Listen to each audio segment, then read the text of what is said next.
Dear students, so welcome to my channel Academy Villa. I am Astos and let's begin today's class. So आज की जो video है इसमें हम class 9th की जो क्वेश्चन आंसर्स है इंग्लिश की बुक के उसके बारे में डिस्कस करेंगे। तो जो चैप्टर डिस्कस करने वाले हैं क्वेश्चन आंसर के लिए वो है चैप्टर 2 जिसका नाम है ययति। तो ययति के बारे में हमने पढ़ा था, मैंने आपके लिए वीडियो भी बनाई थी। वो आप 9th क्लास की प्लेलिस्ट वाली जो वीडियो है प्लेलिस्ट है मेरे चैनल पे, आप उस पर जाके देख सकते हैं। और नहीं तो मैं इस वीडियो के डिस्क्रिप्शन में लिंक दे दूँगा जहाँ से आप जाके वीडियो देख सकते हैं और रिकॉल कर सकते हैं दोबारा। ठीक है, तो एक बार वीडियो को देख लें फिर हम इसको स्टार्ट करते हैं। तो बिना देरी किए स्टार्ट करते हैं और जिसमें पहला क्वेश्चन है कि what are the symptoms of an old man. Okay, कहा जा रहा है कि जो एक बूढ़ा व्यक्ति होता है उसके क्या क्या लक्षण होते हैं, मतलब बूढ़ापा का क्या लक्षण है। तो आंसर होगा रिंकल्स यानी कि झुर्रियाँ पड़ जाना, disability and grey hairs are the symptoms of an old man. झुर्रियाँ पड़ जाना, असहाय हो जाना और भूरे आपके बाल हो जाना, ये आपके बूढ़े होने की निशानी है, सिम्टम है। ठीक है, दूसरा क्वेश्चन है who was Puru, did he accept his father's proposal. अब आप एक बार वीडियो देख लेंगे तो आपको रिकॉल कर पाएंगे कि आखिर ये पुरु कौन है कहानी में। हु वॉज पुरु, कहानी में पुरु कौन था और क्या उसने अपने पिता का प्रपोजल यानी कि पिता ने जो प्रस्ताव रखा था उसने उसको एक्सेप्ट किया था कि नहीं किया था। आंसर अब होगा इसमें कि Puru was the youngest in 5 sons of emperor Yayati. जो राजा ययति थे ना उनके 5 बेटों में से सबसे छोटे बेटे का नाम था पुरु। और यस, आंसर जो होगा हाँ, yes he accepted the proposal of his father. हाँ, उसने अपने पिता का जो प्रस्ताव था वो मान लिया था। तीसरा क्वेश्चन है कि sensual desire is everlasting, whose thought is this. Sensual desire यानी कि कौमुक इच्छा, चाह, है ना। तो क्या ये एवर लास्टिंग या कि जैसे कि सेंसुअल डिज़ायर जो है क्या यह हमेशा के लिए रहता है। एवर लास्टिंग मतलब हमेशा तक लास्ट करना, है ना। तो हुज थॉट इज, ये विचार किसके थे कि सेंसुअल डिज़ायर मतलब इच्छा जो होती है वो हमेशा के लिए रहती है। ये किसके थॉट थे? तो it was the thought of Yayati, जो राजा ययति थे उनके थॉट थे ये। ठीक है, चौथा क्वेश्चन है कि why did Yayati resume his old age. अब एक बात तो आपको याद होगी कि उस समय जब कहानी पढ़ा होगा तो उसमें हमने देखा था कि ययति को एक शाप मिला था शुक्राचार्य से कि वो उसकी जवानी चली जाएगी और बुढ़ापे में आ जाएगा, मतलब कुछ दिनों बाद, है ना। तो वही बोल रहा है कि why did Yayati resume his, resume मतलब वहीं से मतलब फिर से स्टार्ट करना, रिज्यूम मतलब पुनः स्टार्ट करना। तो ययति क्यों चाहता था कि वो अब से बाद में उसने क्यों सोचा कि मुझे फिर से ओल्ड एज में ही आ जाना सही है, मतलब ऐसा क्यों सोचा ययति ने। तो आंसर है because the truth dawned on him that no objects of desire like corn, gold, cattle and women can never satisfy the desire of a man। मतलब क्या है, पहले तो कहानी में ये था, मैं थोड़ा रिकॉल कर देता हूँ आपको। कहानी में ये था कि एक बार उसने अपने बेटे से मतलब बच्चों से बोला कि अपनी जवानी मुझे दे दे और मैं अपना बुढ़ापा तुम्हें दे दूँगा, कुछ दिनों के लिए मैं अभी जवान रहना चाहता हूँ। तो उनको जब जवानी दे दी थी बच्चे ने, पुरु ने अपनी, तो फिर कुछ दिनों बाद जब वो भ्रमण किया, थोड़ा भोग विलास किया, उसके बाद से दोबारा आके उसने अपनी जो बुढ़ापा का एज था उसको फिर से रिज्यूम कर लिया था, मतलब फिर से उसने अपनी बुढ़ापा वाला एज अपने बेटे से ले लिया था वापस। तो ऐसा क्यों किया था, तो वही आंसर लिख रहा है क्योंकि truth dawned on him, dawn मतलब अस्त होना, है ना। dawn to dusk यानी कि अस्त होना यानी कि डूबना, यानी कि ट्रुथ dawned on him यानी कि इसका मतलब है कि उसको सच्चाई का पता चल गया था कि कोई भी ऐसा वस्तु नहीं है ना। ऑब्जेक्ट्स ऑफ डिज़ायर लाइक मतलब अनाज का चाह करना, सोने चांदी के चाह करना, या फिर कैटल मवेशियों के चाह करना, या फिर विमेन औरत की लालसा, मतलब इन सब चीज़ों की लालसा जो होती है ना वो कभी भी आदमी को संतुष्ट नहीं कर पाती है पूरी तरीके से। तो ये चीज़ उसको समझ आ गई थी और वो चाहता था कि वो अपने बुढ़ापे वाला एज फिर से अपने बेटे से ले ले। ठीक है, रिज्यूम करना चाहता था। तो आगे पढ़ते हैं कि do corn, gold, cattle and women satisfy the desire of a man. वही पूछा जा रहा है कि क्या ये चीज़ें इंसान की इच्छा को संतुष्ट कर पाती हैं। तो नो, ये don't satisfy the desire of a man, मतलब एक इंसान की चाहों को, डिज़ायर को ये पूरी नहीं कर सकती हैं। ठीक है, आगे पढ़ते हैं। तो इसमें answer the following question briefly 1.3 जो है उसका पहला क्वेश्चन है कि व्हाट वाज ययति फेमस फॉर। ययति जो था वो किस वजह से फेमस था। किस वजह से मशहूर था? तो Yayati was famous for a ruler devoted to the welfare of his subjects. तो ययति जो था ना, डिवोटेड मतलब बहुत ही भक्त, है ना, मतलब डिवोटेड मतलब पूरी तरीके से लिप्त होना। तो devoted to the welfare of his subjects मतलब अपने राजपाट में ना अपने जो प्रजा थी उनकी हित में काम करता था, वेलफेयर उनकी भले के लिए सोचता था, तो और उसके लिए तत्पर रहता था हमेशा। इस वजह से वो इसी टाइप मतलब इस तरह का रूलर था, वो इस तरह का शासक था, इस वजह से वो बहुत फेमस था, मशहूर था। अब why did Yayati call his sons, अब ययति ने अपने बेटों को क्यों बुलाया? तो Yayati call his sons because one of them ought to hear the burden of his old age and gave his youth in return। मतलब उस ययति ने अपने बेटों को इसलिए बुलाया क्योंकि उसको ऐसा सोचा, है ना, उसने वो सुनना चाहता था, वो अपने ought to hear मतलब सुनना चाहता था, ताकि अपना जो बोझ है, बुढ़ापा का बोझ किसी एक बच्चे के ऊपर लाद के फिर से उसकी जवानी ले ले, इस वजह से उसने अपने बच्चों को बुलाया था। ठीक है, अगला क्वेश्चन है तीसरा, व्हाट डिड ही से टू देम, जब उसने बुला लिया तो अपने बच्चों से क्या बोला? What did he say to them? उनसे क्या बोला? तो आंसर है कि he said to them that the curse of their grandfather Sukracharya had made him unexpectedly prematurely old। unexpectedly मतलब होता है unexpected, यानी कि जो सोचा ना हो, है ना, और वो हो गया, है ना, अचानक से हो जाना। और prematurely मतलब समय से पहले। तो मतलब ये कहना चाह रहा है कि he said to them, उसने बुला के क्या बताया अपने बच्चों को कि उसके कि बच्चों, तुम्हारे जो नाना थे शुक्राचार्य, उन्होंने मुझे श्राप दे दिया है और उनके श्राप की वजह से मैं मतलब अकारणवश और अपने समय से पहले ही बूढ़ा हो गया हूँ। ये श्राप मिला था उनके नाना से बच्चों के। तो one of you ought to bear the burden of my old age and give his youth in return. और टू मतलब होता है चाह रखना, तो वही बात है कि तुम में से, वो बोल रहे हैं ययति अपने बच्चों से कि तुम में से कोई किसी एक को मेरे बुढ़ापे का भार, बर्डन मतलब भार लेना होगा और अपनी जवानी मुझे रिटर्न में देनी होगी, ये कहा था उन्होंने बच्चों को बुलाकर। आगे बढ़ते हैं, चौथा है कि which son agreed to give Yayati his youth and take his old age. मतलब पाँचों में से कौन से बच्चे ने ययति की बात पर सहमति जताई और अपनी जवानी अपने पिता को देने के लिए सहमत हुआ? कौन था? तो the youngest son Puru agreed to give his youth and take his old age. तो उन पांचों में से जो सबसे छोटा बेटा था उनका, जिसका नाम पुरु था, वो इस बात के लिए तैयार हुआ, सहमत हुआ कि वो अपनी जवानी अपने पिता को देगा और अपने पिता की बुढ़ापे को अपने के लिए ले लेगा। चलिए, और अब अगला क्वेश्चन है पांचवा कि why did Yayati go to garden of Kuber. तो कहानी में ही आपको देखने में मिलेगा कि ययति जो हैं कुबेर बगीचे में जाते हैं। ऐसा क्यों होता है?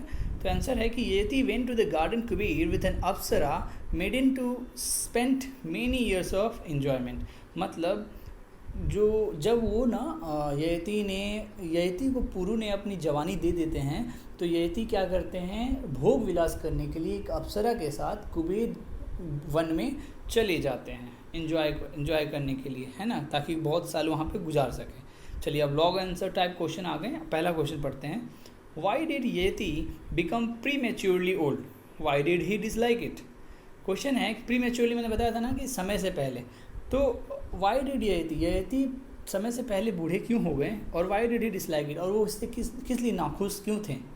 तो आंसर होगा कि Yayati become prematurely old by the curse of Shukracharya for doing wrong to his wife Devayani. ययति जो थे वो समय से पहले बूढ़े इसलिए हो गए थे क्योंकि उनकी वाइफ की पापा, यानी कि उनकी वाइफ जो दिवाइनी थी, उनके पिता जो शुक्राचार्य थे, उनकी वाइफ के पिता शुक्राचार्य के श्राप की वजह से ययति बूढ़े हो गए थे समय से पहले। और why did he dislike it, ये नाखुश क्यों थे इस बात से, तो he dislike it because he was still haunted by the desire for sensual enjoyment. क्योंकि वो ना अब हॉन्टेड मतलब बहुत ही उसके लिए आतुर रहना, क्योंकि जो स्टिल मतलब अब भी तो जो ययति थे वो अब भी भोग विलास करना चाहते थे और कामुक जो इच्छा थी उनकी वो पूरी नहीं हो पाई थी। इस वजह से वो चाहते थे कि अभी भी वो जवान रहें, तो इस वजह से वो नाखुश थे जब उनको श्राप मिल गया तो। ठीक है, दूसरा question, in order to enjoy the pleasure of youth Yeti wished to take the youth of one of his sons. Was he right in doing so? Explain with arguments of your own. Question पूछा जा रहा है, in order to enjoy the pleasure of youth. देखिए, जवानी की जो आनंद होती है ना, यूथ की प्लेजर यानी कि जवानी की जो आनंद होती है, जो मज़े होते हैं, उसको इन्जॉय करने के लिए Yati wish to take the youth of one of his son. तो यति क्या चाहता था कि अपने बेटे की जवानी ले ले और वो भी भोग विलास करे यति. तो was he right in doing so? क्या आपको लगता है ये करना सही था? अगर explain with arguments of your own, आप अपने आर्गूमेंट्स के साथ इस पर टिप्पणी करें, है ना. तो आंसर है कि एक्चुअली वास्तव में he was not right in doing so. मतलब सही मायने में देखा जाए तो वो गलत था, यति जो था गलत था. Because a man who cursed bye anyone should face the problem himself. क्योंकि बात तो ये है कि जो इंसान जिसको श्राप मिला है, किस गलती की वजह से मिली होगी ना, तो उसको अपने श्राप का पश्चाताप करना चाहिए, अपने श्राप का भोग करना चाहिए, है ना. Yati should face the curse of Shukracharya himself by destroying his desires of enjoyments. मतलब कह रहा है कि यति को मतलब अपने जो कर्स उसको मिला था, जो कर्स मतलब श्राप होता है ना, तो जो श्राप मिला था शुक्राचार्य की तरफ से, तो उसको फेस करना चाहिए, उसको मतलब सामना करना चाहिए बाय डिस्ट्रॉइंग हिज डिजायर्स. कैसे सामना करना चाहिए? डिस्ट्रॉइंग मतलब तबाह करके. अपनी जो चाह है, जो जवान रहने की इसकी चाह थी, इच्छा थी, उसको तबाह करके, अपने जो भी मज़े, जो लाइफ के मज़े वो लेना चाहता था, उसको तबाह करके, और एज ए यूथ मतलब जवान रह के जो ये सब चीज़ें भोग कर पाता, तो इन सब चीज़ों की मतलब उस सब चीज़ों को अपने लिए तबाह करके और भोग यूथ रहने के लिए, जवान रहने के लिए इन सब मन में जो कामना थी वो हटा देनी चाहिए थी उसको. And should not appeal to his son should share his problems like that. और साथ ही साथ उसे अपने बच्चों से ये चीज़ शेयर नहीं करनी चाहिए थी कि मुझे श्राप मिला है तो मैं आपसे आपकी जवानी मांग रहा हूँ. तो ये चीज़ मेरे मायने में है कि उसे ऐसा करना चाहिए था. ठीक है, चलिए तीसरा क्वेश्चन है, write in your own words the responses of the first 3 sons to their father's request. तो क्वेश्चन ये कह रहा है कि आप अपने वर्ड्स में लिखिए कि 3 बच्चों के जो रिस्पॉन्स थे, जो जवाब थे पिता के रिक्वेस्ट करने पे, यानी कि यति के रिक्वेस्ट करने पे, जो तीनों बच्चे के जो जवाब थे वो अपने लैंग्वेज में आप लिख के दिखाइए. तो यही बोला जा रहा है, आंसर होगा कि as I think a father should not appeal to his sons like Yati. मेरे मानने में ये है कि यति की तरह किसी पिता को अपने बच्चों से अपील नहीं करनी चाहिए थी, मतलब ऐसी दया याचना नहीं करनी चाहिए थी, ऐसे मतलब कि भीख मांग रहे हैं कि मुझे जवानी दे दो ऐसा करके. A father always think for the welfare of his children. देखिए, सही मायने में देखा जाए तो एक पिता जो होता है वो हमेशा अपने बच्चों की भलाई सोचता है.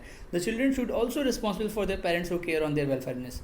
मतलब बच्चों को भी अपने पिता के लिए, है ना, जिम्मेदार होना चाहिए कि वो भी अपने पिता का भलाई के लिए ख्याल रखें उनका. मतलब बच्चों को भी ये करना चाहिए ना. The first 3 sons to their father's request should not reply as they reply. मतलब कहने का मतलब है जैसा उन लोगों ने, जैसा 3 बच्चों ने रिप्लाई किया स्टार्टिंग में, जब 3 बच्चों ने रिप्लाई किया ना कि नहीं हम नहीं लेंगे, आपकी बुढ़ापा की एज नहीं लेंगे, तो उस तरीके से तीनों बच्चों को मेरे मायने में रिप्लाई नहीं करना चाहिए था. ठीक है, ये लाइन का मतलब ये हुआ.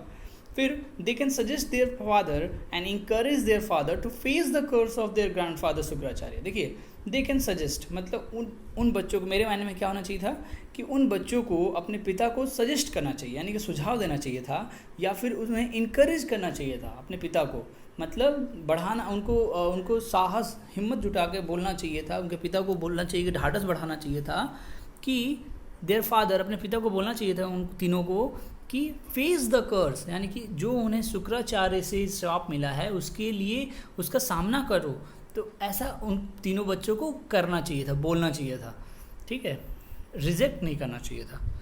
अब आगे मतलब एक एग्जांपल के थ्रू आपको समझाना चाह रहा हूँ कि a gardener waters his garden to give beautiful flowers to make him happy and peace not to make him angry and unhappy, है ना. तो वही कहा जा रहा है कि एक गार्डनर जो होता है, बगीचे का जो माली होता है, वो अपने पानी देता है ताकि फूल खिले और उसे खुशी प्रदान करे, ना कि गुस्सा करे. मतलब क्या कहते हैं, जो फूल हैं वो उसके कांटे उसके चुभ के उसको परेशान ना करे, उसे नाखुश ना करे, है ना. तो वही बात हुई. तो so the first 3 sons had also responsibility to share their father's problem morally. मतलब तो पहले के जो 3 बच्चे थे उनको भी अपने पिता के साथ जो भी प्रॉब्लम थी नैतिकता के नाते उन्हें शेयर करना चाहिए था, अपने पिता से साझा करनी चाहिए थी। And suggest him to take boldly this, मतलब वही बात है कि पिता को समझाते तीनों, ना कि ऐसे जो रिजेक्ट किया उन्होंने रिजेक्ट नहीं करना चाहिए था और बोल्डली उसको सामना करना चाहिए था उस श्राप का। ठीक है, चलिए चौथा क्वेश्चन है, how did the fourth son respond to his father's appeal, how would you have responded if you were the fourth son. मतलब जो चौथा बेटा था उसने पिता के अपील का कैसे जवाब दिया, और अगर आप चौथे बच्चे होते तो क्या करते। तो द आंसर है इसका, the fourth son begged to be forgiven as this was a thing he could by no means consent to. मतलब क्या है, जो चौथा बेटा था उसने, मतलब जो चौथा बेटा था उससे भूलने के लिए प्रार्थना की गई, जैसे कि यह कोई वस्तु है जिसे बिना साधन के समझौता की जा सकता है। कंसेंट टू मतलब समझौता करना, मतलब कहने का मतलब यही है कि जो चौथा बेटा था वो कुल मिला के उसने भी ना बोला था और वो सीधे सीधे मना कर रहा था कि मतलब जो है समझौता करने लायक कोई चीज़ है ही नहीं, मैं तो ऐसा कुछ समझता ही नहीं हूँ पिताजी, ऐसा करके। फिर अगला लाइन है कि an old man has to seek the help of others even to keep his body clean. मतलब वही बोला जा रहा है कि बूढ़े इंसान को तो अपनी शरीर की देखभाल करने के लिए भी दूसरे लोगों की मदद पड़ती है। मोस्ट ब्यूटीफुल प्लाइट, मतलब ये बहुत दर्दनीय बात है, दुखद बात है। No much as he loved his father he could not do it. मतलब ये कहता है कि वो अपने पिता को प्यार नहीं करता और इसलिए वो उनको हेल्प नहीं करेगा, ऐसा था। चौथे बच्चे ने ऐसे रिप्लाई किया था। अब वही पूछा गया कि how would you have responded, अगर आप चौथे बेटे होते तो आप क्या करते। तो आंसर यही है कि I would have also responded the same if I were the fourth son, है ना। तो चौथा बेटा जवाब तो सही दिया था, इसलिए मुझे भी ये लगता है कि वो सही था। ठीक है, पांचवा answer, how did Puru agreed to give his youth to his father and take his father's old age in the bargain. Did he do the right thing, मतलब क्वेश्चन है कि पुरु कैसे मान गया अपनी जवानी पिता को देने के लिए और उनकी पिता की जो बुढ़ापा था उसको बार्गेन मतलब मोल भाव करके अपने पे ले लेना। बार्गेन मतलब तो मोल भाव करना होता, तो यहाँ पे यही है कि मोल भाव करके बेटे ने बाप की जो बुढ़ापा था उसको ले लिया, अपनी जवानी उनको दे दी। तो did he do the right thing, क्या उसने सही काम किया था। तो Puru was the youngest son of Yayati who loved his father very much. Puru जो था अपने ययति का सबसे छोटा बेटा था और वो अपने पिता को बहुत प्यार करता था। He knew that his four brothers had refuse to share the appeal of his father and if he will refuse then his father would be shocked and may died और मैड। मतलब उसे पता था कि उसके चारों भाई जो हैं उसके पिता की जो प्रस्ताव हो उसको ठुकरा देंगे और वो अपने पिता से बहुत प्यार करता था और इसलिए उसको लगा कि अगर वो भी ठुकरा देगा तो उसके पिता को शॉक लगेगा, झटका लगेगा और वो मर भी सकते हैं या फिर पागल हो जाएंगे। So with filial love he agreed to give his youth to his father and take his father's old age in the bargain. तो मोल भाव करके उसने क्या किया, पिता से अपने पिता की बात को मान ली और वो बुढ़ापा पिता को ले लिया और अपनी जवानी पिता को दे दी। On that time emotionally he did the right thing but in fact it was not the right thing। तो यहाँ पूछा गया ना कि क्या उसने सही काम किया था, तो देखा जाए तो मतलब उस समय इमोशनली मतलब भाव विभोर होकर उसने काम तो सही किया था लेकिन वास्तव में ये गलत था। ठीक है, अब देखिए छठा क्वेश्चन है कि is it right for a father to make such a request to his sons as Yati did. अब पूछा जा रहा है कि यति एक बाप होने के नाते जैसा कार्य किया, उसने बेटों के साथ रिक्वेस्ट की, याचना की कि मुझे अपनी जवानी दे दो, क्या ये ठीक है सही मायने में। तो आंसर है no, it is not right for a father to make such a request to his sons Yati did. मतलब जैसा यति ने किया वैसा एक पिता होने के नाते किसी पिता को नहीं करना चाहिए, तो यह सही नहीं है। No, it is not right. ठीक है, सातवां question, were the four sons justified in refusing their father's request, if yes give reason. मतलब क्या चारों बेटों ने पिता का रिक्वेस्ट ठुकरा दिया था, अगर हाँ तो रीज़न दीजिए, आंसर करिए। तो yes, the four sons were justified in refusing their father's request because the father always keeps his children happiness. A father takes all the loads on his shoulders and try to not feel it his child. In this story, a father like Yati should not appeal to his children like this to give their youth. मतलब इसमें यही कहा जा रहा है कि जैसे एक मतलब पिता हर बच्चे को खुश रखता है, ठीक है मानते हैं इस बात को, लेकिन फिर भी मतलब पिता जो है सारे बोझ उठाता है अपने कंधों पे और बच्चों को कभी ना मायूस नहीं होने देता है, उसे हमेशा खुश रखता है। तो इस स्टोरी के माध्यम से भी यही बोला जा रहा है कि इस स्टोरी में ये बताया जा रहा है कि जो यति जैसा पिता था उसको अपने बच्चों से ऐसी अपील ऐसी याचना नहीं करनी चाहिए थी कि मुझे अपनी जवानी दे दो। ठीक है, अब 8वां जो कि लास्ट क्वेश्चन है, what lesson do you learn from this story, आप इस कहानी से क्या संदेश आपको मिलता है। तो this lesson teaches us that man should live in his boundary, ये कहानी हमें ये संदेश देती है कि एक इंसान को अपने बाउंड्री, अपने सीमाओं में सीमित रहना चाहिए, है ना। Because those who jump from this boundary of life would be laughed by others और मे बी इग्नोर्ड, क्योंकि अगर वो आप उस सीमा से बढ़ चढ़ कर कुछ कार्य करते हैं, उस अपनी लाइफ की सीमा को लांघते हैं, तो आप हंसी के पात्र बनेंगे दूसरों के सामने और साथ ही साथ दूसरों के द्वारा आप इग्नोर भी किए जाएंगे, है ना। In this story Yati an emperor of the kingdoms appeal to his sons who denied his appeal, इस कहानी में आपने देखा कि जो एक यति एक राजा था राज्य साम्राज्य का, उसने अपने बेटों से अपील करी थी, यानी कि याचना करी थी, जिसको उनके चारों बच्चों ने ठुकरा दिया। तो it is not true that his sons were not loving him, ऐसा नहीं था कि उनके बेटे उनको प्यार नहीं करते थे, but his appeal was not so good to accept, बल्कि मतलब लेकिन जो यति का जो याचना थी, यति जो चाहते थे वो सही नहीं था, है ना। ऐसा नहीं था कि उसको कोई एक्सेप्ट कर दे खुशी खुशी, है ना। A sensible and responsible man can not do as Yati son Puru had done, मतलब देखा जाए कि एक सेंसिबल मतलब एक समझदार और जिम्मेदार इंसान ऐसा नहीं करता जैसा यति के सबसे छोटे बेटे पुरु ने किया। इन इमोशंस एवरीथिंग इज़ पॉसिबल, लेकिन देखा जाए तो इमोशन मतलब भाव विभोर होके कुछ भी संभव है। तो इसी के साथ मैंने इस चैप्टर को आपके सामने रखा और अच्छे से इसके क्वेश्चन आंसर आपके सामने कराएं। आशा करता हूँ मैं आपको समझा पाया होऊंगा। अगर कोई क्वेरी है, you are feel free to just put your answer in the comment section, आप अपने आंसर कमेंट क्वेरी जो है कमेंट सेक्शन में डालें, मैं जल्दी से जल्दी इसको पूरा करने की कोशिश करूँगा। और ये आपकी डिमांड पे ही 9th क्लास का जो वीडियो हमने लाया है, आशा करता हूँ आपको अच्छा लगा होगा। सो इसके साथ विदा लेते हैं। Thank you so much.